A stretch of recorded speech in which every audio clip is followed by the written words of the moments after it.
Ni Leire naiz, San Pedrokoa. Ni bai naiz, San Pedrokoa ere. Askalitz taldearen parte gea. Askalitz definituko genuke... San Pedroko gazte talde bat bezala, kuadrilla desberdinak elkartzen dituena. Gure artean normalean euskaraz hitz egiten dugu. Euskaraldia mugimendu bat euskararen erabilera bultzatzeko eta jendearen ohiturak aldatzeko. Gero ere jendeari erakusteko posible dela Euskal Herrian 24 orduz euskaraz bakarrik hitz eginda bizitzea. Lehengo urteko euskaraldiak erakutsi-zuen ekimena baliagarria izan daitekeela.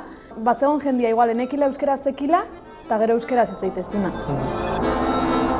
Uste dugu garrantzitsua dela gu gazte talde bezala eredu bat izatea. Gure artean euskaraz hitz egiten dugu, baina besteekin ere kanpo ari gune bezala euskaraz hitz egiteko prest egongo gara.